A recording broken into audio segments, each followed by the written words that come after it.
Blake Bulletproof Troop, the king of combat sports entertainment, over here at Silo Talk. Like, comment, and subscribe. Otherwise, you might get a warhead dropped on your forehead. Bang, bang.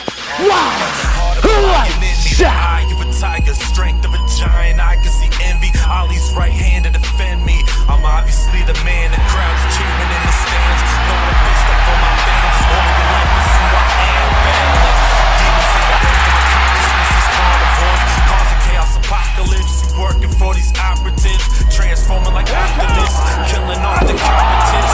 That thing my opposite. I'm that damn confident.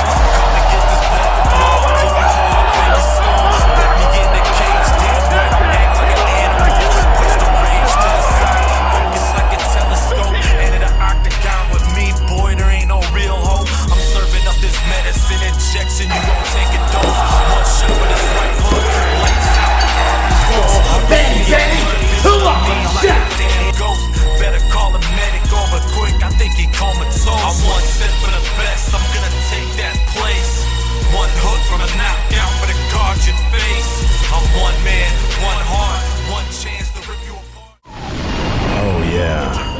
It is time, people. You are here at Silo Talk Podcast. I'm your host, Annibal the Animal Rodriguez. Today, guys, we got an amazing guest. He is a pro fighter. He's also a pro wrestler, a combat sports analyst, an actor. He is the king of combat sports entertainment. Please welcome Blake Bulletproof Troop.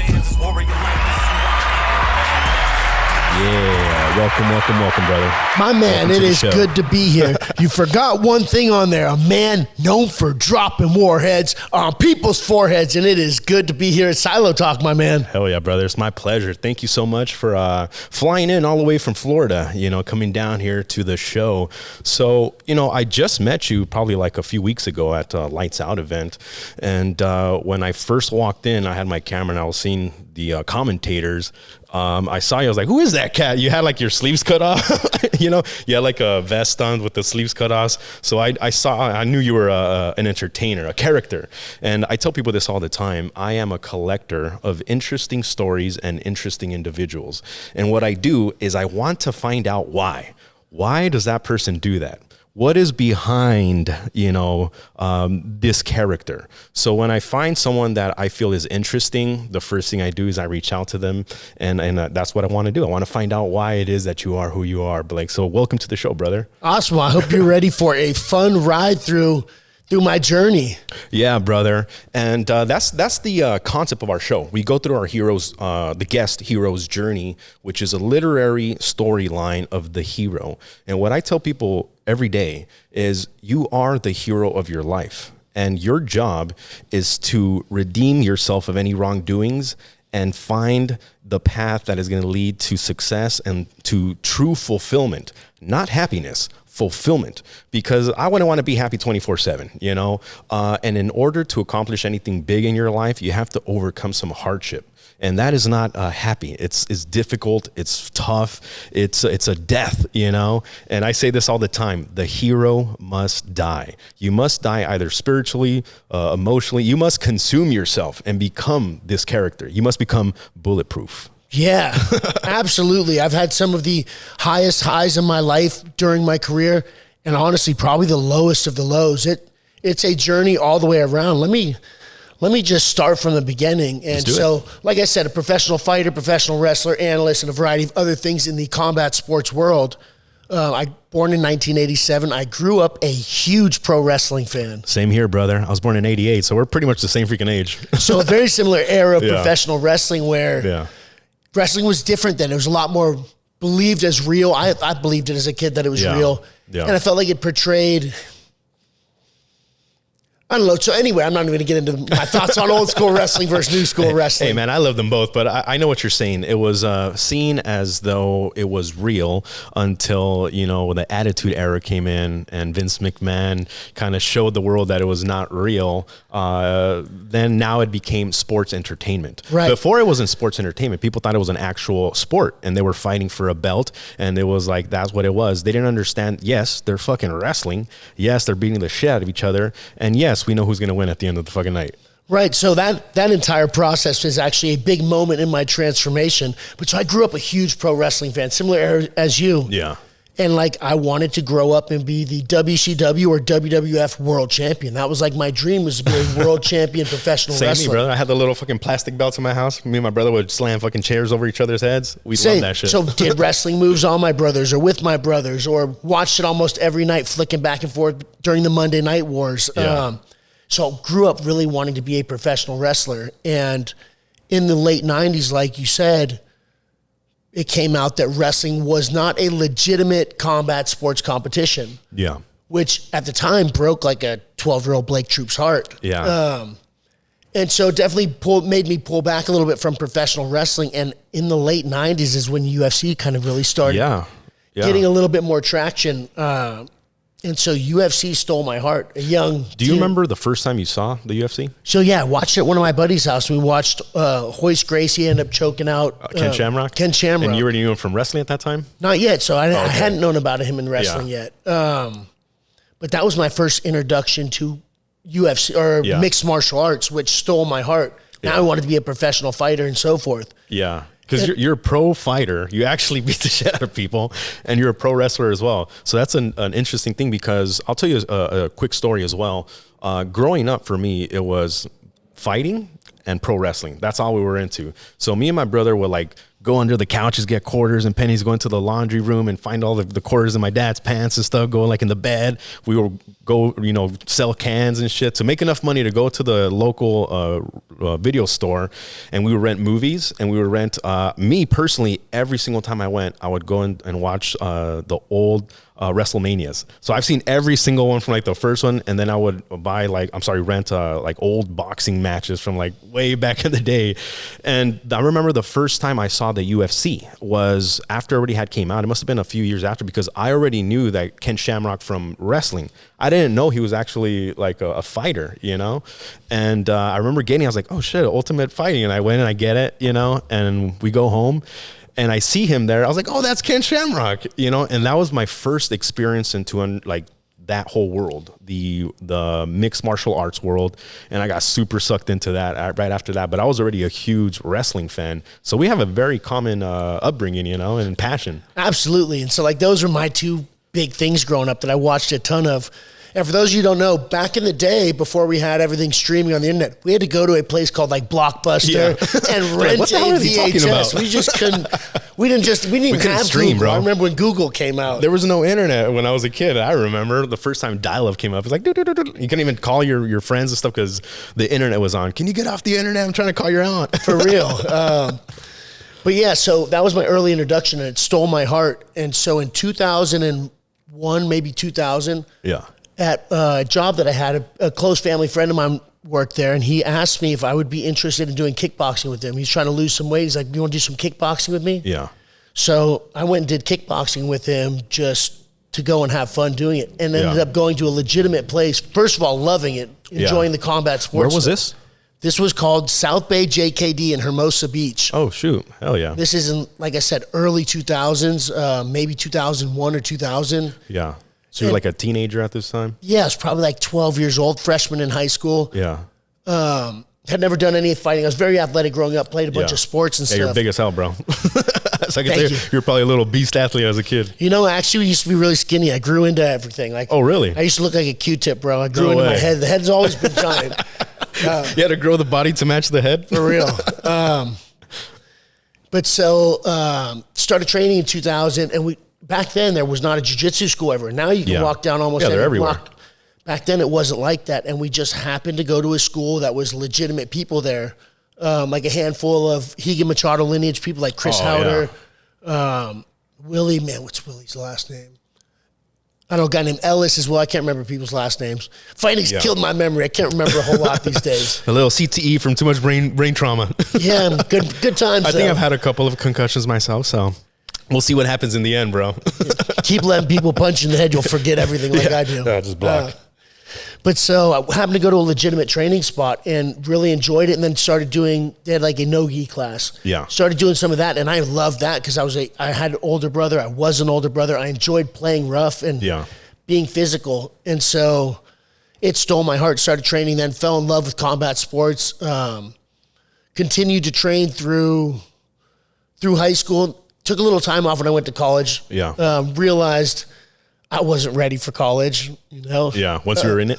Yeah, well, I just wasn't ready to focus on my future. It took me a few more years to get to that point. Yeah. I have a college degree now, a bachelor's degree now. Congratulations, brother. Thank you. But at 18, I was not ready to go be on my own, focused on my future. Yeah. But that's another story. So anyway, after I dropped out of college, I came back to the South Bay and started working at On the Mat Fight Shop, which is owned by Ryan Gregg and Scott Nelson. Oh, yeah. And this is 2006 when the sport's still relatively fresh. Like early on, it was kind of fucking wild. No weight classes. Yeah. You could punch a dude in the dick. Yeah, it was fucking crazy, you bro. just like couldn't pull their mouth or like eye gouge. I think it was two things. It was like eye gouges and something with the mouth or something. Yeah, it's they call it fish hooking. Fish Very hooking. little rules. Yeah. No weight classes. No time limits. And like it was a dogfight, literally. It was pretty, and I'm a purist. I'd rather see it as close to legitimate fighting as possible. Yeah. But at the same time, I can understand how that is less socially acceptable. Early UFC was... Yeah, at that time, there were so many people trying to ban it from different states, and, it was a tough time. They had to get the weight classes and put a bunch of different restrictions and rules, because without it was like human cockfighting, So that was what I was going to say. I heard it referred to as human cockfighting, and Yeah. I can see that, especially from a... Do you remember the first scene of the first UFC? Yeah. Guy gets his fucking teeth kicked out into the crowd. Yeah, so... Within seconds of and the it's like show. a big, 400-pound dude against, a pretty skinny white guy, like a karate guy. Yeah. And I don't know if he hit the dude and he kind of goes down to a knee and just hits this Right dude in the the mouth. face. Oh. All his teeth go shattering everywhere. And people were like, all excited. And they're like, Yeah, you almost don't know how to feel about it. Like, that's am I your supposed to be first... excited, or is this like, what, am I seeing someone get, tortured in there? It was pretty brutal, bro. Early UFC was, and then Zuffa took over, made it a lot Yeah. more mainstream. And so Yeah. I started working at On the Mat Fight Shop very early in its socially acceptable, Yeah. like Ultimate Fighter first season of that was a big Yeah. shift in that. So I started working there in 2006 and worked there for probably 4 years. Worked at a bunch of the different shops, but during Yeah. the time working there, I became very well connected with a ton of people within the combat sports community. Mm-hmm. And which eventually helped me later. Went to college for a few years. Yeah. Didn't train so much when I was in college. Got my college degree, but the whole time growing up, I really wanted to fight mixed martial arts. Yeah. So you still hadn't even fought your first amateur fight. So I had an amateur fight when I was working at OTM, which is very, very small known fact. I'm always curious on understanding a fighter's philosophy in fighting, and also their process pre-fight. Because some fighters are super anxious, they're scared. Other fighters are angry. Other fighters are like super confident, like I'm going to win this shit no matter what. Others are relaxed, like they're going to go talk to their grandma and shit. Like, this one looks like he's having fun. Others dance into the ring. Everybody has a process, and some use it as a good thing, and some people don't, and they end up getting their ass beat. They can't control that fear. So what was your first experience in actual combat sports, and what is your process? So my first one, I can't necessarily talk a ton about. I took it on short notice and just went in and kind of fought a dude. Yeah. But the first time I had a match where I'm selling tickets and Yeah. where it was a big build up to it, because I've Yeah. been in a lot of fights in my life. Yeah. But it's different having a big crowd build up, especially having a lot of people there That know you, your mom's there. exactly, Yeah. your mom, your girlfriend, Yeah. Yeah, When you're fighting some guy in the street, who cares? So whoever wins, you're like, do you see how I beat up my face with his knuckles with my face? And so another thing about a street fight is how much build up do you have to street fight? 30 seconds? Yeah. Maybe 5 minutes, very little amount of time for the most part. Yeah. Now for my first fight, I got 8 weeks, 6 Yeah. weeks. And so it's different going to sleep every night knowing somebody else is training to kick your ass. Yeah. I immediately went into professional fighting when after college. My first fight was a pro fight, which I regret wow. doing. I highly recommend people learn some lessons during their amateur career before going professional. I almost don't know if you can go professional just like that anymore. Yeah. Yeah. Yeah, back then there wasn't that many amateur promotions anyway, and back in the day, most fighters just went straight into the pros. It was kind of common. But now I think you're right. I think most fighters that want to do this as a profession, need to hone their skills in the amateurs, sharpen their iron. So by the time they get to the pros, they're an elite athlete, both in their conditioning and in their skill. And I think at the elite level of combat sports, they're all, complete athletic beast, and they're all skilled in what they do. And then it just becomes another dogfight, you know, who wants it more? Who really wants to accomplish this and win this belt? That's why I love characters, dude. To me, what sells a fight is a character, you know? You can have someone that's extremely talented, but has just, you know, no personality, no story, no soul. And you're like, whatever. Same thing in music. I'll listen to some music where I'm like, well, that guy's, you know, really good, but I don't feel anything, you know? So what makes a great fighter is having the combination of the skill, the athleticism, and the performance, the art form, you know? So I agree 100% with that. And because if you just want to get to the top of the sport through skill alone, you're going to have to go through a lot of tough dudes. Yeah. You know, not that you can't. The first three most important things of being able to are knowing, being a pro fighter is knowing how to fight, knowing how to fight, and knowing how to fight. You can't do those three things. The rest won't matter. Yeah. But after that, if you're able to be an entertaining personality like a Conor McGregor or a Sean O'Malley, then it gets the crowd more invested in your performances, whether they like you or not, A. And then B, because of more eyes being on you and what you're doing, the UFC or whoever wants to put a microphone in your hand. So you may be getting more favorable matchups because they want to see you do well. Like Conor was ranked like 14, fought a guy, I want to say Dennis Seaver, who's like 11, and they got jumped up to ranking 8. Yeah. Where it's a favorable matchup. He wanted to fight guys that were shorter than him who were strikers. Yeah. And the UFC wanted him to have a microphone in his hand after. Yeah. So give him the guys who's going to knock somebody out. Yeah. Yeah. See what he's going to say next. But you're absolutely right with personalities selling fights, just like professional wrestling, where it's character. You're more interested in the drama. The fight's just kind of the payoff to the drama that people are watching. Yeah. I have a question for you. Because I am a proponent of the method, which is a form of acting where you become the character. You're not acting. You're not playing. You are doing and you are being that character. So when someone is a character, you're like your Bulletproof Troop. You know, your actual name is Blake Troop. So your persona, Bulletproof, like you were telling me, is you could walk through anything. And that, to me, is like, I feel that is part of who you are in your essence. And it's a higher, an exaggerated version, if you will, of who you really are. And that's what makes a character authentic. And I think that's why pro wrestling has a lot of bad rap when it comes to their acting. You know, they say it's like soap opera acting, because some of the characters are not that. You know, they're not what they're portraying. So when they're talking and when they're saying lines, they're not saying, this is what I would fucking say when I'm talking, because this is who I am.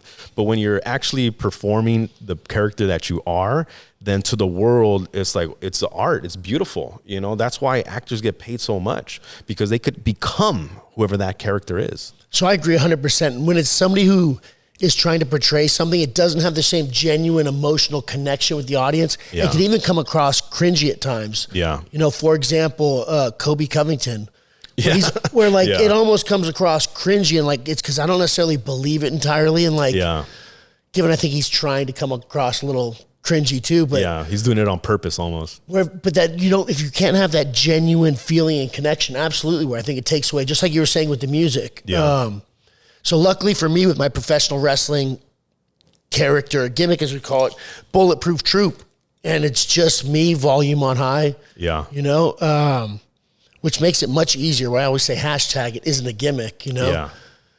But I think that's the way to do it in terms of anything. Even if there were guys doing professional wrestling and they roll that they might not be that person, believing that they're that person at the time would, because they say stuff sometimes that it doesn't come across that they believe it. And if you don't believe it, how are you going to make anybody else believe it? Yeah, man. I've always been a fan of pro wrestlers that had really high like IQ when it came to their character and knew how to talk on the mic, you know. But at the same time, it was a sport as well. So I was telling you, my favorite pro wrestler when I was a kid was the Ultimate Warrior. He was the worst when it came to like the acting, you know. It was like almost like horrendous. You would just like growl into the mic and stuff, but I didn't care. You know, I loved the way his intensity, the character that he developed was just so intense. And that was the first time that I wanted to emulate that physique. I saw these characters like he's powerful, he's strong, he's a winner. So then I wanted to be that. Like, I want to be strong. I want to be that character. So that, you know, it got me into weightlifting and all that stuff. You're huge as shit, bro. So have you competed in bodybuilding or anything? Or? I did one NPC where I did a few different weight or different categories. Yeah. And I got a few different places. I got second place and I got first place in one, but it was me and another dude. So, but one time, it's hard to do a variety of different things though and juggle. Because if you're trying to compete in bodybuilding or something, your diet has to be really strict and so forth, Yeah. where it prevents, in my opinion, ability to perform in other athletic areas. Yeah. Whether it's combat sports or even professional wrestling. Yeah. But thank you, I appreciate that. Yeah. But it's crazy how a lot of our role models growing up they make us want to go do things or like emulate certain stuff. Ultimate Warrior was a wild, intense dude. Yeah. But it got you to the point where it's made you set goals and like, where do I want to be at? That's what a role model is all about. So I think that's awesome. That's what I'm trying to do for kids one day. Hell yeah, go brother. out, go believe in your dreams, create a plan, and go get it. Hell yeah, brother. That's awesome. So at this time, you're finishing college. You're going into the pros as far as MMA. When did you transition from, combat sports, pro fighting to becoming a pro wrestler? And what was the catalyst to get you to transition to that? So I got a few checkpoints I'll hit before then. I'll start. There was a specific moment in time when I decided to go after fighting. And then there was a big moment that I decided to change what I was doing in combat sports. And I'll get into that in a second. But so I used to work on the sports medicine team for Chivas USA of Major League Soccer. I got my bachelor's degree in athletic training, which falls under the sports medicine umbrella. And so I was working with Chivas USA, and every day we'd have catered meals where a professional chef would bring in food, all the players would eat, and then all of the auxiliary staff, so like coaches, athletic trainers, the equipment guys, and so forth would eat. And so you never knew what table you were sitting down at because it's kind of where you can sit. So I sat down with a few of the coaches one day, and I'm talking to them. And one of the coaches asked me, he's like, so athletic training, this is like what you want to do with your life. And I was like, yeah, well, I like athletic training and blah, blah, blah, blah, blah, this, that, and the other. And he's like, no, but this is like what you want to do with your life. I was like, well, yeah, I could see myself doing it for a long time, blah, blah, blah, blah, blah. And he's like, kid, I don't think you understand the question. You are either building your dream or helping somebody else build theirs. And I sat there for a second like, wheels spinning. He goes, think about it, kid. and just everything else goes back to normal except for me. I'm sitting there in my own world. Yeah, he just punched you, give you a 1-2. Yeah, bro, it was a massive epiphany moment where, is this what I wanted to do with my life? And I enjoyed athletic training, but looking back, and even at the time realizing I was settling for something that was cool, but wasn't what I wanted to do with my life. You're either building your dream or helping somebody else build theirs. Sat on it for like 2 days, didn't sleep very well, like, because I knew I wasn't on the path I wanted to be at. I was on a path that made my parents happy, and where it was a good, positive path, and a place that I could have been relatively happy in life, but not satisfied, like soul satisfying. I wasn't doing what I wanted with my life. You would have been like comfortable. Like a fulfillment. Yeah. So by like 3 days in, I'm talking to a coach now, a good friend of mine who had a MMA gym, about coming down and taking my first fight. And put in my 2 weeks notice with Chivas USA and moved down to San Diego to start training for a fight like 6 weeks later. Wow. And I told myself, I was like, I'm going to give myself 5 years to go after this and really fucking try and do this, give myself a real chance at going after it. Yeah. So I started fighting and jumped right. I had 6 fights in the first 6 months of my career. I fought twice in 8 or 15 days once, which wasn't smart. Kids don't do either of those things, 6 fights in 6 months or twice in 2 weeks. But so I ended up going 4-5 in my first 2 or so years of 2.5 years of being a professional fighter. Yeah. What promotion were you fighting for? So I fought early on Gladiator Challenge, RFA, which has now merged with LFA? Yeah, so LFA used to be Resurrection Fighting Alliance, RFA, and then Legacy Fighting Championship. They merged together to become LFA, Legacy Fighting Alliance. Yeah, there's some great UFC fighters that came from there. Oh, fantastic. Owned by Ed Suarez, who owns Black House. Fantastic promotion with a bunch of top talent. But so I'm 4-5 now, fighting with, how many of those fights were on TV? 2 or 3 of these fights being on TV. 4-5 in my first, or I go 4-4 at this time. In the first 2 years of my career, which is not. Yeah. Were you always in the heavyweight division? No, so I actually fought, most of my fights have been at 185. I fought at 170 once, which is wild. Only way I'm making 170 against if I cut off. How tall are you? 6'4". 170? Yeah, Jesus 170. Christ, bro. I'm like 235, 240 now. And the only way I'm making 170 again is if I cut off my dick. There's a good 20 pounds. Is there, this right? PG-13? Am I allowed to say that? Yeah, there goes 20 pounds right there. Yeah. I almost said something earlier when you're like, I was like, yeah, it grew into my head. Grew into my dick, too. Breast meat filled in. Hey, bro, this is not a PG. This is not for kids. Okay, perfect. Another disclaimer, this is a show for adults, Another shout out to our sponsor, Maca Bars. They are the leading psilocybin mushroom bar company. Right now, there is a lot of research going into the positive effects of psilocybin when it comes to your mental health. With a microdose, you can see the benefits for up to 6 months compared to being on these SSRIs that are going to cause all these different symptoms in you that you have to consume every single day. And it's a synthetic medicine that is masking, not healing. However, mushrooms is a medicine. It is a substance that will help you heal you. And shout out to Maca Bars for being our sponsor, our Silo Talk, and to the Coin Academy. But yeah, man, what I heard you... I got to give a shout out to Maca Bars too, because I ate a piece of this and I'm feeling pretty good. There we go. It's going to be a fun show. Yeah. So what I hear is that, the first step was a step into the unknown. That was that part where you left that cush job, and you pursued your career in pro fighting. And typically what happens is you get a lot of resistance from the people in your life, your ordinary life, your mom, your dad, your girlfriend, your coworkers, your friends, your family, the people on your social media. They say like, man, what's wrong? Why would he not leave that job to go do this where he's going to get hit in the face for a living? What if he gets concussed? What if he loses? What if like all these fears that others have, but the hero doesn't care? There was a calling. Something called you to go do this, So I absolutely had a lot of people that didn't want me to do it or were like either vocally against it or like I could tell that they weren't a fan and definitely not supportive of it. I've even had a good friend be like, man, it's fucked up that you fight, we got to see you go do this, go through these things. And I'm like, bro, like, I'm not trying to be a dick, but it's my life and my dreams. Yeah. Like, I'm sorry if it's tough for you to watch, then don't watch. But like, I'm not going to not go after my dreams. And kind of said a similar thing to my parents, who are now very supportive of what I'm doing. That's awesome.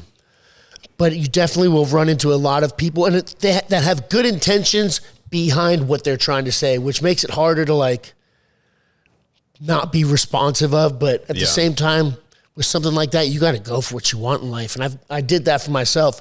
So ran into a bunch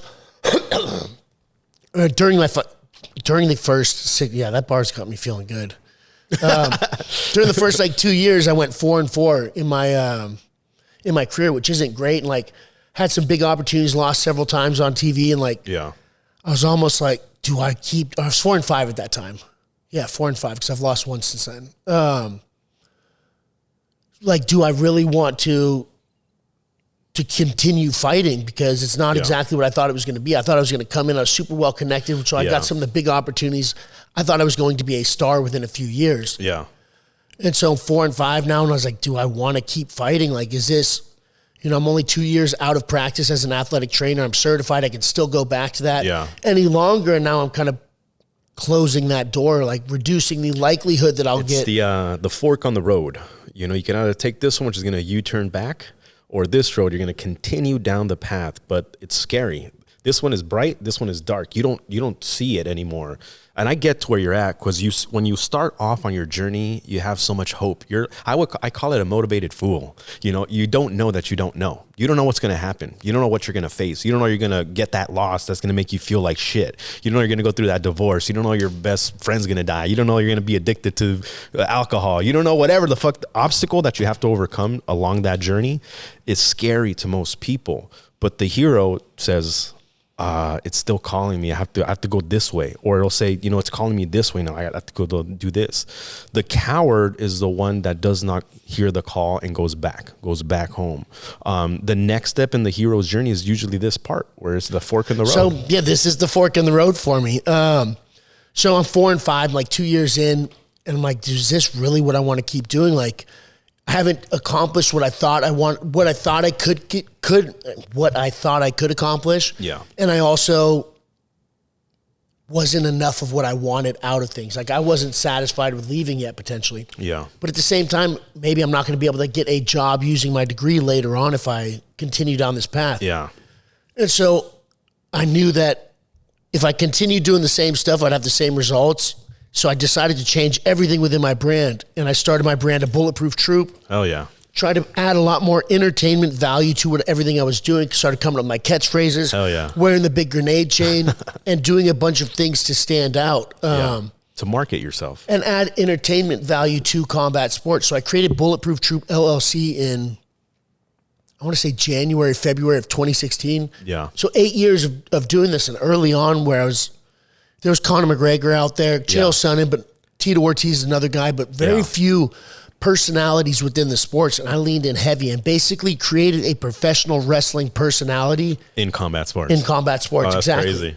I was going to ask you that, like, when did you create it? When you were in pro wrestling, or were you like, so that's interesting. So I did this, like this was my fork in the road for fighting. I was like, how do I be different? How do I give myself the best chance to make it to where I want to make it? You know, looking at guys like Conor McGregor, like I said, a guy who, in my opinion, got favorable matchups and catapulted through the rankings. And I'm not mad at it, but I'm sitting there watching, or a guy like CM Punk with zero real fight experience. And I'm not bashing this guy, but getting an opportunity to fight in the UFC, and I'm sitting there like, I can actually fight. You're like, I can actually fight. a little jealous, but it was also a waking up moment, realizing that the UFC is there it's a for-profit business. They want to put asses in seats and sell pay-per-views. Yep. And so when you look at that, does the best fighter in the world always sell the most pay-per-views? Yes and no. I mean, Mighty Mouse I thought was one of the best. And even John Jones, not a massive pay-per-view seller. Yeah. Conor McGregor, outrageous pay-per-view seller. Gets to pick his opponent, billionaire, all based on him having a personality. That's it. He can get asses in seats, like you said. With CM Punk getting the opportunity to debut in the UFC, at first being a little bit jealous and having that epiphany moment of, I just need to do things differently. And instead of hating on these guys, I started taking notes, you know, and not just seeing kind of how they were doing, giving CM Punk, I wouldn't necessarily say I just looked at a bunch of pro wrestlers and Conor and seeing how they were. I took notes from these guys, CM Punk, Conor McGregor, and started creating my own brand and personality for people to get behind. Came up with the name Bulletproof Troop, which was super easy, actually, because my name's Blake Troop, my birth name. And my nickname was Bulletproof in fighting because I would just walk through damage sometimes. You're getting hit and it wouldn't even affect you. You're like, I'm bulletproof, baby. 100%. I love it, dude. And so I just cut off Blake and it's Bulletproof Troop. And then I've slowly started to put together a bunch of different things to build that brand. Which, like 8+ years in the process. So I'm pretty happy with how it's come together thus far. Like a lot of thought and so forth into it. But I created that that brand of Bulletproof Troop. That was one massive difference that I made in my journey. Second one was I changed gyms, where I went from the gym I was training at in San Diego to Black House headquarters here in Los Angeles. Oh, hell yeah. I like Black House a lot, man. Yeah, a bunch of killers. Dude, it's an amazing gym. So many amazing fighters there. Shout out to Black House. Kenny Johnson, Bolt Wrestling in the Dan Gable Hall of Fame. He's the man. Got Albert Morales holding it down right now as well. Lights Out Extreme Fighting Champion. Tommy Aaron and all the homies at Black House. Hell yeah. But so I started training at Black House in early 2016 as well. And back then Anderson I was actually supposed to have Jason come today too. Jason Park. I love Jason. Yeah, he was going to come today after you. We're going to interview him, but he had to do something else, so we rescheduled it for next week. But yeah, man, everybody at Black House is just amazing. They're good people, good souls, and they're amazing at what they do, which is beating the shit out of people. So Black House, Land of Lions, Home of Champions is like their slogan. And 100%. Jason Park's a great guy, fantastic coach. Shout out to Jason Park as well.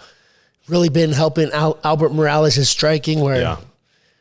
But so anyway, came to Black House, started training there. And third thing was started managing myself. Okay. I felt like a manager may not always have your best interest in mind, or where it's maybe theirs. So they might put you in a spot to get 3 of their other guys a better fight or something. And so I started managing myself because I didn't think anybody else would be able to make the decisions that were best for me in my career. Yeah, of course. So started Bulletproof Troop, and that was a massive change in things. I went 5-4 since I created Bulletproof Troop, and 5-1 in my last 6 fights. Hell yeah.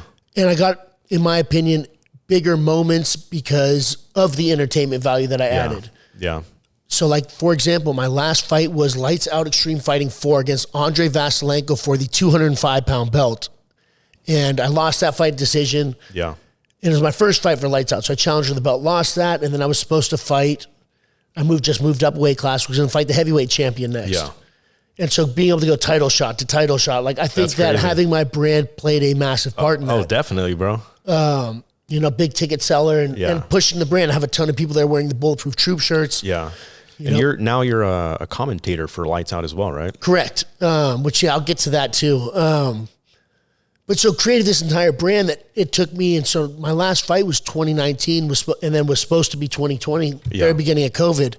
And so it took me 3 years or so to really get a bigger following, like get traction behind it, where you think things are going to just start taking off quickly. Yeah.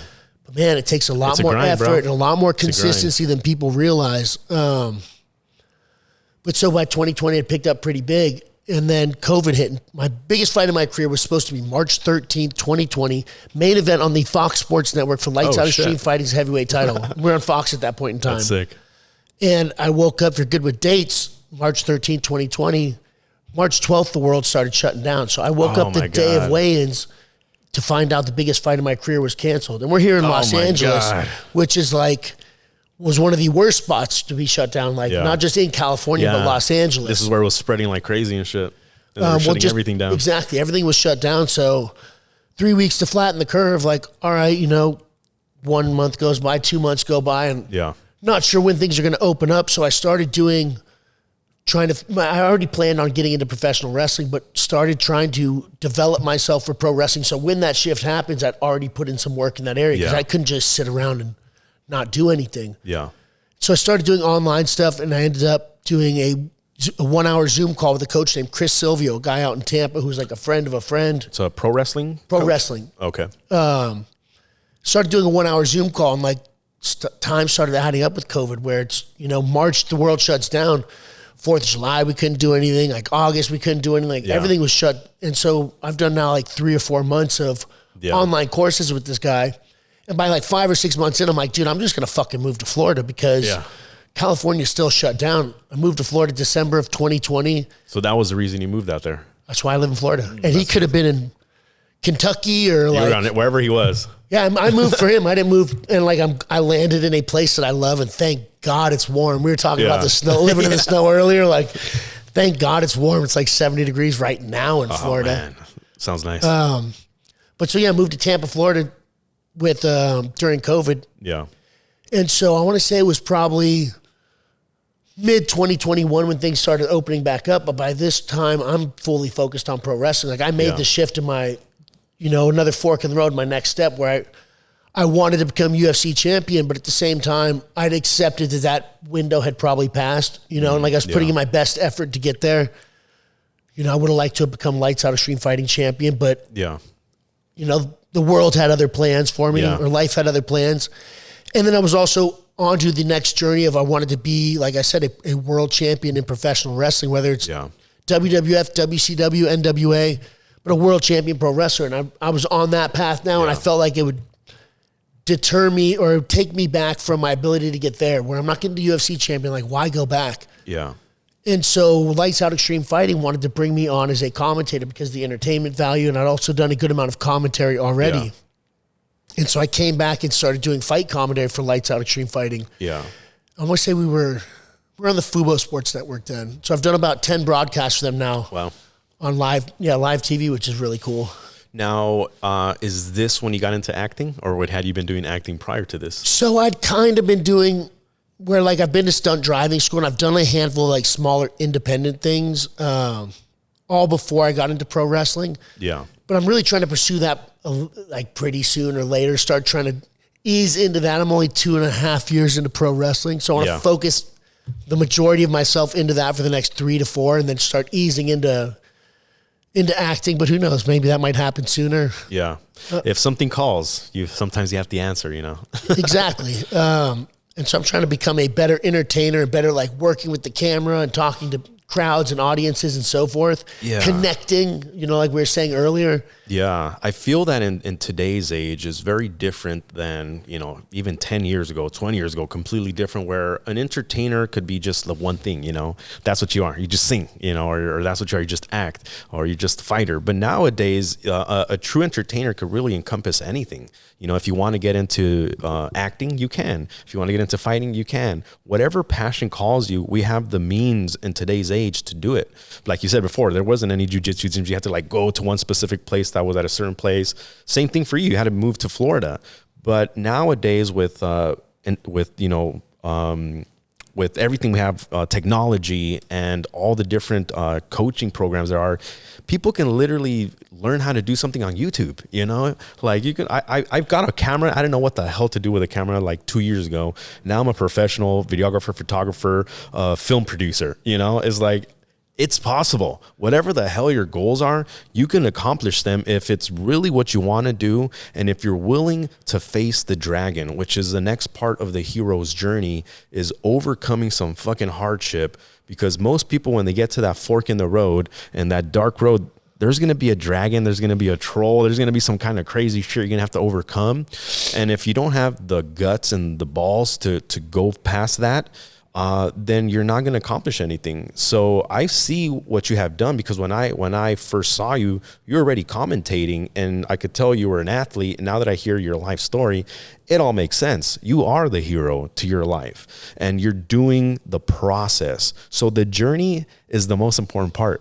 It's not always the destination, because it's who you have to become in order to get to where you want to be. Like growing into your head and your dick, you had to grow into that fucking character, So you had to create this, you had to lift the weights. You had to fucking slam people on their heads. You had to choke motherfuckers out. You had to face this opposition to overcome. And I think you are an inspiration without even having to say it, brother.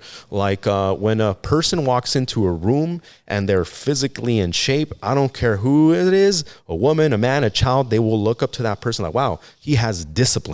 He has persistence. He has a gift. So I commend you and I respect you for that, Thank you. So what are some of the craziest shit you had to overcome?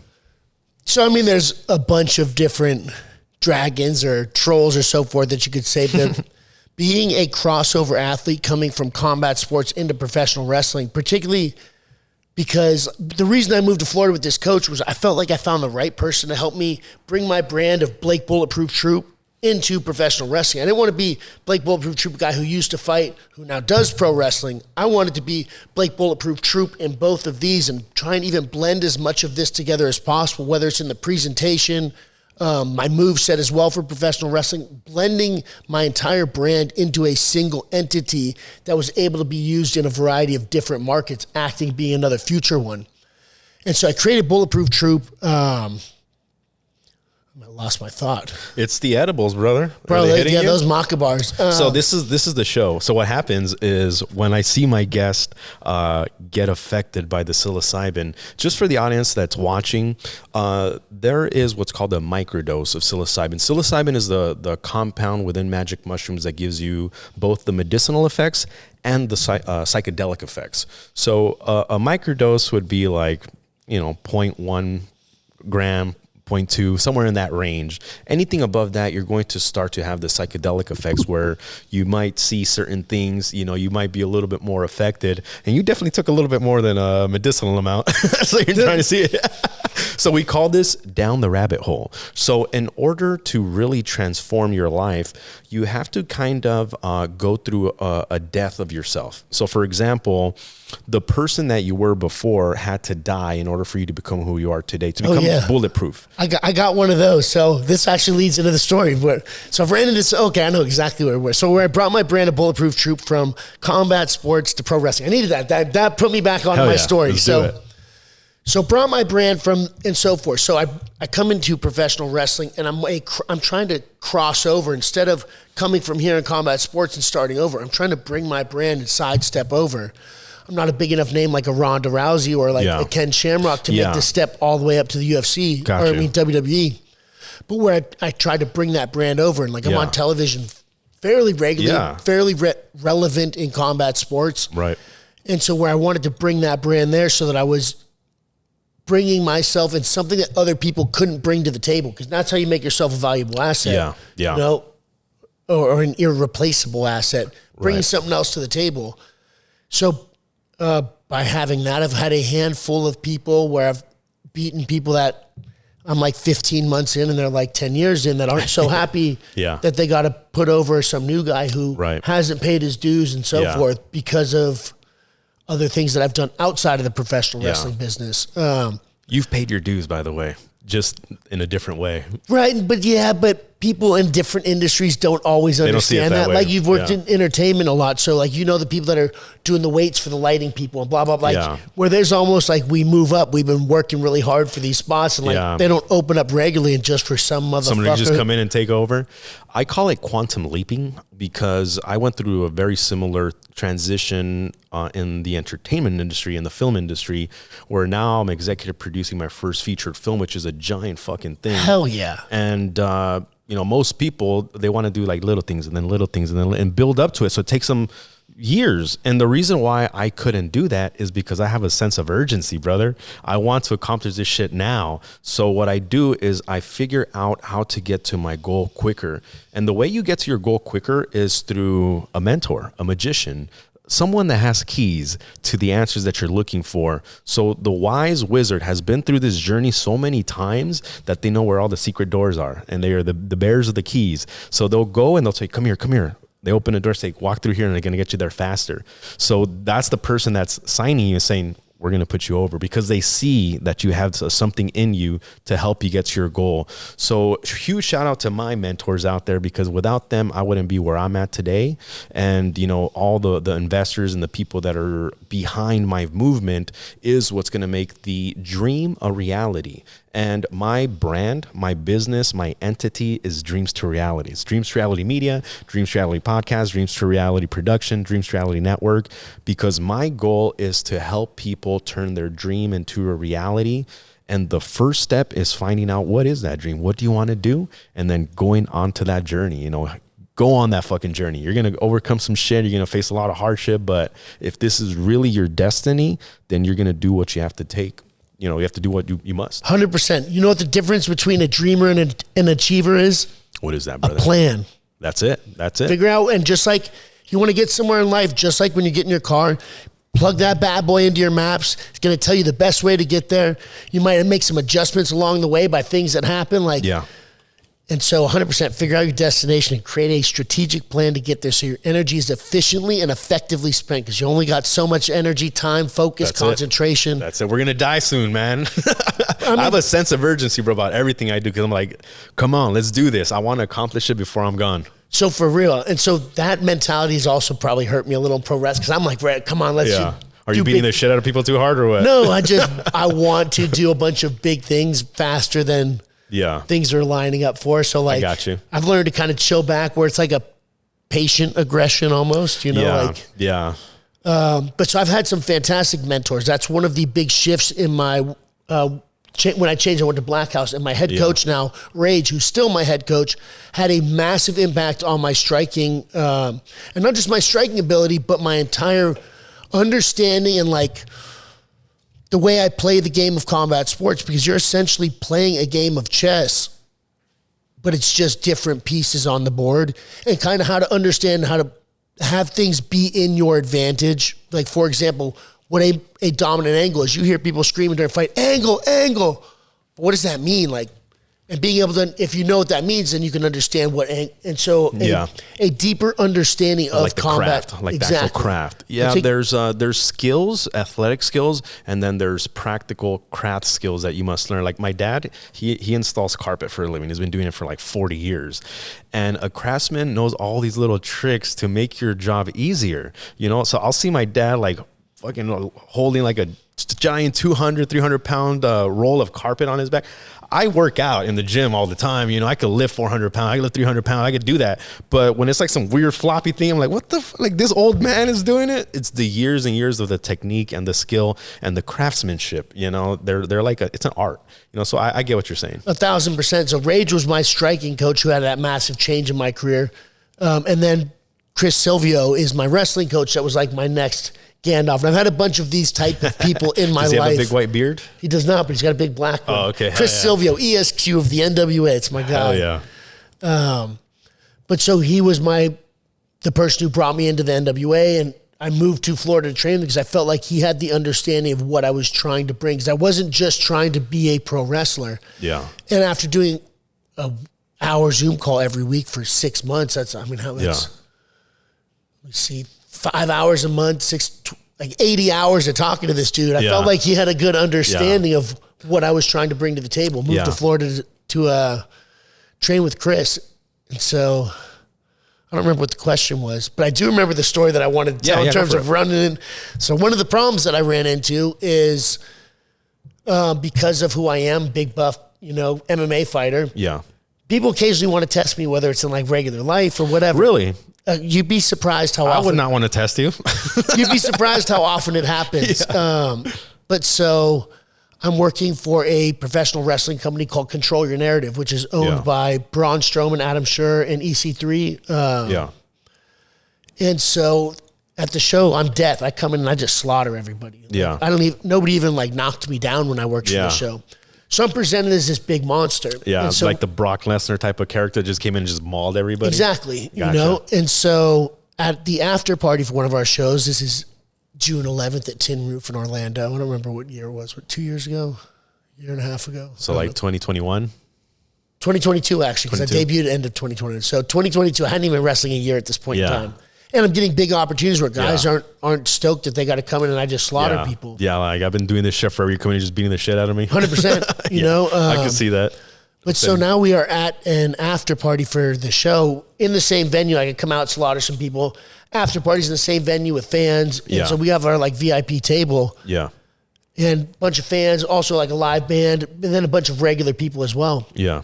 But so I'm in there with one of the chicks I'm dating. She's into girls, and like, so we're out on the dance floor having a blast. And like a grandma comes and grinds on us, like having the most fun in the bar. Like I'm like 245 stacked with a tank top, veins popping out of your forearms. Yeah, and so come back and we're standing with the VIP table behind us, looking out at like the dance floor, and I get pushed in the back like hard enough. I had to take like a step or two to catch myself. Like pretty hard. And so like I take a second before I turn around because I know the VIP table's behind me. Like, and it probably had to be like one of the Braun Strowman or like, for how hard I got pushed. I thought it was going to be somebody even like a big dude. Yeah. And I turn around and there's like this 50-year-old dude sitting there looking me in my eyes, laughing hysterically. Oh my God. So I come in and he's at the VIP table. So he knows somebody within there. I have no idea who he's with someone there. That's a part of the show. So I lean in and like, but close enough that like, let him know in his face, big smile on my face. My man, I'd appreciate it if you wouldn't touch me, blah, blah, blah, blah, blah. Yeah. Erupts in laughter again in my face. Yeah. So I lose my smile and I'm like, nah, like for real, bro, we're about to have a fucking problem. Yeah. And I get tapped right then by Adam Scherr's girl. And she's like, hey, it's cool. He's with us. It's cool. I'm just talking to him right now. I look back at him. He's got a big grin on his face. Yeah. And I was like, my man, I need to know that you and I have an understanding that's not going to happen again. Because the way he's looking at me looks like he's having a good time. Yeah. And he's probably going to keep fucking with me until I do something. So, like, I need to know that you and I have an understanding this ain't going to happen again. Yeah. It's like, oh, do you, mate? Why don't you go fuck yourself? Oh, shit. All right. Smack. You smacked them right I away? knocked this motherfucker out with an open hand smack. At least it wasn't closest because he might have sued you if you did that. I mean, I don't know if but it got me in a lot of trouble anyway. So told me to go. Statute of limitations passed, so you're good now. It's been 2 years. Man, that was trouble. But so tells me, why don't you go fuck yourself? Bam, I smack him, which totally did fuck me, by the way. Yeah. Adam Scherr, Braun Strowman jumps up, get the fuck out, blah, blah, blah, blah, blah. So I'm just like, okay, I'm not about to argue with this dude. And like, for people who don't know who he is, Braun Strowman's like 6'8", like 350, 400 pounds. Was the strongest man in North America at a tournament. Like, I'm talking a really big dude. Like I'm 6'4", 240-ish. He's bigger than me, like significantly bigger than me. Yeah.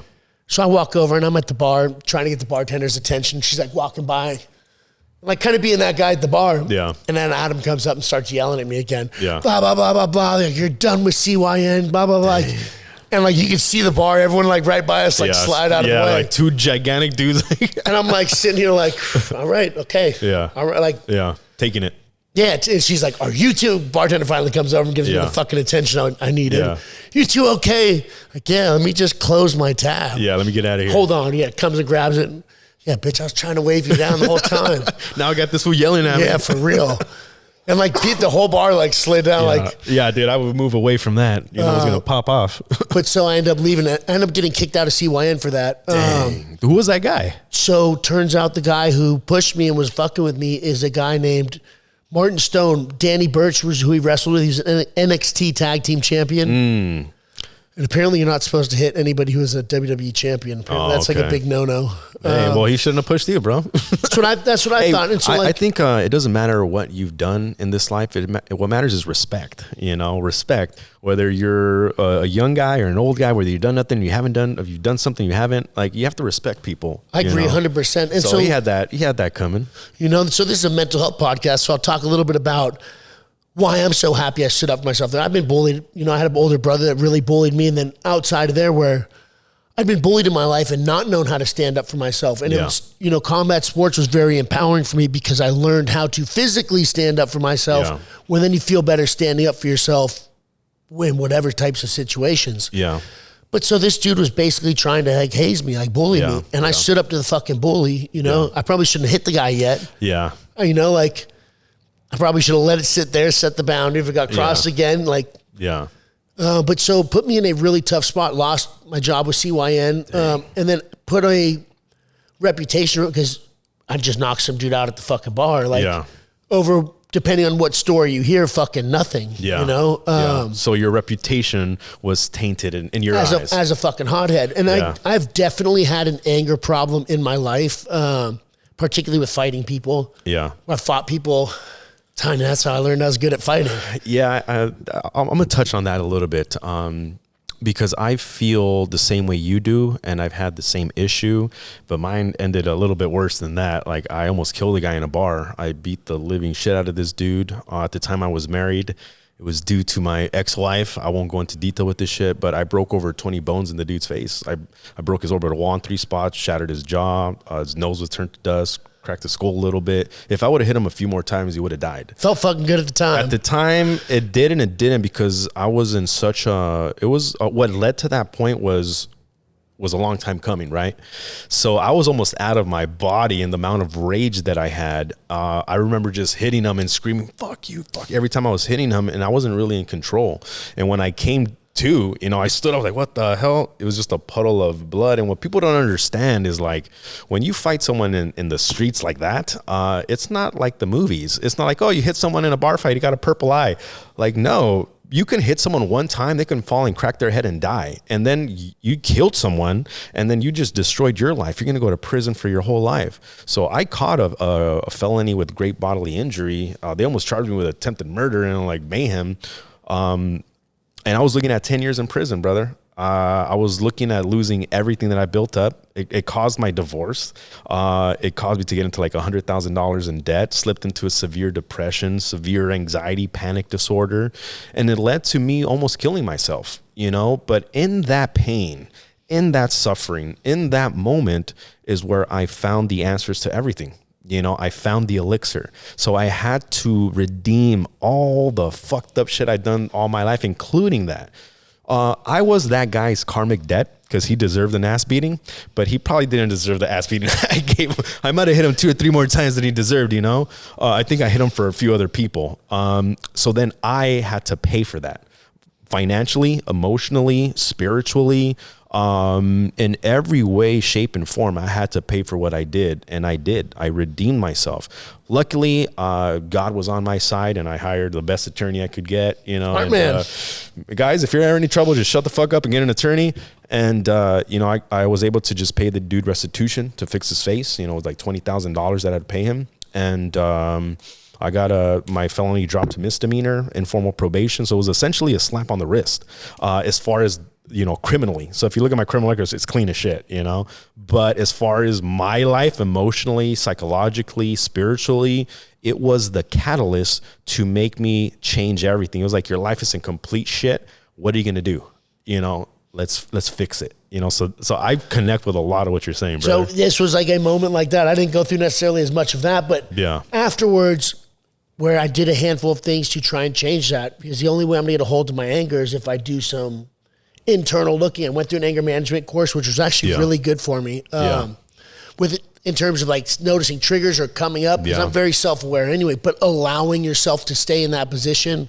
Mine was a little bit smaller of I don't know what your situation was, but I could have kicked back a little. I could have set a boundary, and had it been habitually overstepped or something, where I learned a lot about myself, because I still would have felt good about standing up for myself. If I set a boundary, it got crossed again. and then maybe did something where like being a little more patient before getting to the to the violence, where it was really good for me. But so I had to lose a major opportunity and really impact my reputation to realize that I needed to do something about it. Yeah, and to learn, it's a learning experience, So it was really good for me to, just all the way around in my life to get a hold of that, because beating people up can get you in a lot of trouble. Yeah, I know that much, bro. So how did you get into the NWA? Because that's a huge. I was telling you outside, like I can't believe that WWE hasn't bought them, because they're one of the first, right? Yeah. So the NWA is the National Wrestling Alliance. I believe it was founded in like the '60s, and it used to be an alliance of all the different territories. So way back in the day before television, you'd have like. There's like down in Texas, there's Mid-South, there's Florida, there's the Northeast, where there's a variety of different territories around the country. And so the top guys in each of those territories came together to form the NWA, an alliance, to kind of help each other out. So they'd respect each other's boundaries. And then if other people tried to run shows in, let's say, Texas, all the guys could send down their best, biggest talent to outsell their show and like basically shut down the other people's shows. And they'd work as a team to do stuff like this. And none of their talent would work for these other shows and so forth. It was like a federation. Yeah. And so they actually got hit for being a monopoly in, I want to say, like the 70s or something. And then came back and kept kind of doing a very similar thing. Eventually, WWF broke off, became their own thing, and then took over the whole wrestling industry because of television. Yeah. But so that's the history of the NWA. I currently wrestle with the NWA, which is actually owned by Billy Corgan of the Smashing Pumpkins. No way. I had no idea. I fucking love the Smashing Pumpkins. I was just with Billy on Saturday. That's awesome, man. But so Billy now has the rights, and instead of it being an alliance of a bunch of different shows, now it's just a show that runs with the National Wrestling Alliance banner. My coach, Chris Silvio, has been a manager and producer on the show for a good amount of time, and he told me, man, this was probably end of 2022, like November, maybe early December of 2022. He's like, dude, I think that you're ready to come perform at this level. But they're not going to fly you out. They're not going to book you without really knowing who you are. You're too young and new in the industry. So he's like, I'd recommend flying yourself there, coming in, shaking people's hands, and at least letting them see you, because it wouldn't surprise me if they're interested. As soon as they see you in person, they're like, oh, okay, yeah. And so I did exactly that. I invested in myself. I flew myself to, where were we for that? Nashville, I think. Flew to Nashville, got my own room, did everything out of pocket. Yeah. Showed up in the suit where you're talking about with no sleeves. Yeah. That's one of my looks, by the way. I love that, bro. It's a hard look to pull off. Yeah, if you don't got those arms, then they're like, why is he doing that? So for you, it makes sense. I'm like, guy in WWE currently is trying to rock my look. I even called them out on it. Oh man. But do you see that as a compliment, or as like, what the fuck, dude? So both. But so what I said to the guys, like, I'm not even really mad at it because I know my shit's dope, Yeah. You say my arms are bigger too. And it takes a certain, it's exactly what I said. It takes a certain type of motherfucker to pull it off. And you just ain't that guy. And I'm like, ooh, You ain't that guy, brother. Leave it to Bulletproof. Yeah, but so like I talked a little bit, but at the same time where I'm like flattered that I know the biggest organizations watching our stuff. Yeah. And like giving a suit with the cutoff sleeves, all right. But they also named this guy the Esquire of the WWE. My coach is ESQ of the Esquire of the NWA. They basically took me and my coach, and if we had a baby, this dude would have popped out. But so I end up flying myself to Nashville and going to one of their tapings, and just going and meeting Billy Corgan and stuff. So I meet Billy, and then I go back to the hotel that night, party with the boys until like 1 a.m. Drank a little more than I probably should have that night. And I wake up in the morning, I want to say call time's like 11. I wake up like 9:30 to my coach saying, hey, you got a match today. All hungover and shit? Yeah. And so, it's like, kind of like, bro, I totally regretted drinking as much as I did that night. I go there and I find out they're putting me in the main event for the NWA Power Christmas special. Wow. So I'm like 14 months into my career, debuting in a main event spot on a special. Which, bro, you always debut at the top. I'm trying to, but so I met Billy when I shook Billy's hand the day before and just introduced myself, maybe like 10 seconds of talking to him. Yeah. He told me this after the taping. He's like, in that 10 seconds I talked to you, I decided you were going to be the main event. Hell yeah, dude. I was like, awesome. And then so somebody called him who's not a big Bulletproof Troop fan. Haters, bro. Yeah, which, that's going to happen. But so I didn't have the best things to say about me. Yeah. And they bring up the fucking time you slapped that guy or what? No, that hadn't happened. Oh, wait. Yeah, that had happened already. Wouldn't surprise you if they've heard about that. Yeah. But so guy calls and shits all over me, and it was just like, well, I decided if you're going to shit the bed the next day, you're going to shit the bed. But like, I had a feeling about you, and so I was going to let it happen. Yeah. Went in and had my debut with a guy named Kratos. Had a great match. It was the first time I'd ever lost in my career. Yeah. Which I'm a tough dude. And Kratos is a bad Mama Jam, was able to get me down for the 3 count. It sounds like a cool name, Kratos. Yeah, he's a savage. One of my favorite guys at NWA. Hell yeah. And so I flew myself out there for an opportunity. Went and gambled on myself because you got to do yourself, brother. You got to bet on yourself to go out and make it happen. Like, and the more you bet on yourself, the more other people will feel confident in potentially betting on you. Hell yeah. But that's how I got into NWA, and then I just keep getting better and training strategically so that I can get strategically better. Yeah. So what is your goal at the moment? What is the destination that you're seeking? What's next for Bulletproof Troop? So the long-term destination is I want to be at a spot basically like where The Rock is now, where he's an influential person within society. He's not necessarily a pro wrestler or an actor. He's everything. Yeah, and like a role model that I would be happy if my kid was looking up to. Yeah. I want to be in a position like that. So I'm not as stuck on the path that I have to take to get there. I wanted to be UFC champion. I stepped away from fighting before getting to that goal, but moving on to another one. And now I want to be world champion in professional wrestling. Yeah. And I also want to eventually get into acting. I think there'll be some overlap, but again, trying to bring Bulletproof Troop from fighting. Hey, bro, I'm putting you in my film. I'm all about it. Either as a commentator or as a fighter. Because one of my characters is an MMA fighter. And I was actually talking to your commentary partner, because he's an actor as well. I'm trying to remember his name again. Chris Bruno, probably. Yes, that's him. Yeah. So I was talking to him as well. So maybe I'll have both of you guys commentate. Pablo Alcina. Pablo Alcina. That's who it was. Yeah. So I need commentators, to talk about the character as he's walking into because it's part of telling the story of the character. You can't just say it. There has to be little moments where someone else talks about who this character is so the audience can see it.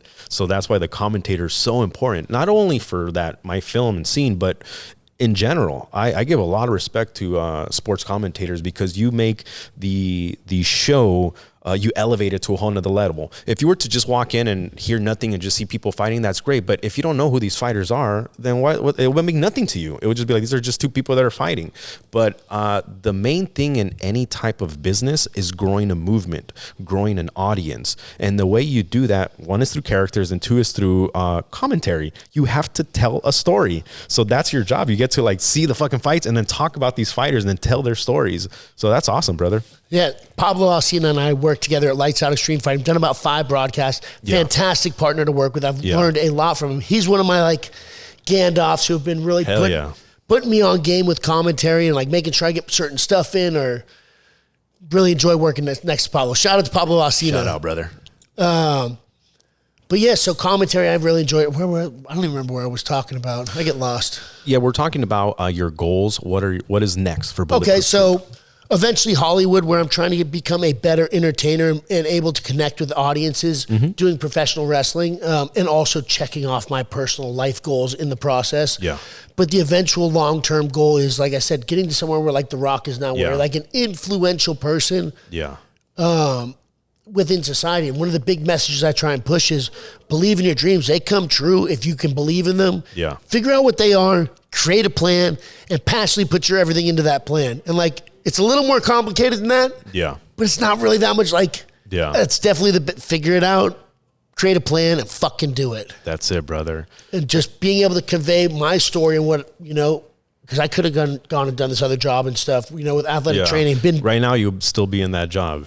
And I'd probably be moderately happy. Yeah. I probably wouldn't have as big of heartbreaks. Getting knocked out on television sucked, Did you ever have any major injuries? Broken anything? Yeah, I've got a handful of injuries that I'd rather not go into detail about. I'm not going to tell you guys, don't let them see you sweat, But you absolutely will put a ton of mileage on your body in just regular life. And bro, I know guys that just walk and their back goes out and shit, and they've never worked out or done anything. So I'd rather go out swinging, bro, I've had 2 high-speed motorcycle crashes. Oh my God. Shit.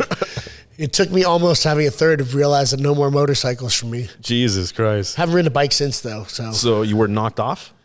Yeah, once knocked off and once almost hit and like swerved and like tumbled. Jesus. And both times I had like a t-shirt on. I was tore up. It was. Luckily I had gloves on, and a helmet on both times. You were like sliding. Yeah. Oh, actually I didn't have gloves on the first time. I lost part of my palm print right here. Oh my God. Yeah, I learned my lesson about gloves, but no more bikes for me. Yeah. Yeah. I'm lost again. I don't know. That Maca bar's got me, bro. It's got you, brother. Fire. No Y'all worries, haven't tried a Maca bar. You got to try them. Yeah. No worries, man. We're near the end of the podcast. What I like to do at this point is, promote anything you have upcoming and any final message you want to give to the audience as far as, what your message is to the world. So do you have any fights coming up? Is there any lights out events that you're going to be commentating on? Is there any shows for NWA that you're going to be doing? How can people find you and where can they buy tickets or see you at? Yeah, so April 6th, Lights Out Extreme Fighting will be back at Thunder Studios in Long Beach, California. Come on out. We got a banger card that's stacked full of killers. Then we have another show, I believe, May 18th at the same location. I'm not sure if that's confirmed yet. I always got a bunch of different professional wrestling stuff coming up. But if you want to give me a follow, at Bulletproof Troop on Instagram or at Big Troop 22 on Twitter or X or whatever it's called now, BlakeTroop.com, BulletproofTroop.com. Come by, grab some merch.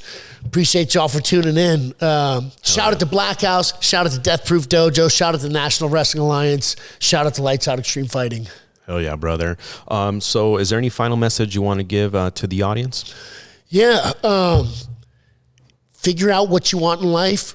Create a plan to get there and passionately put your everything into that plan.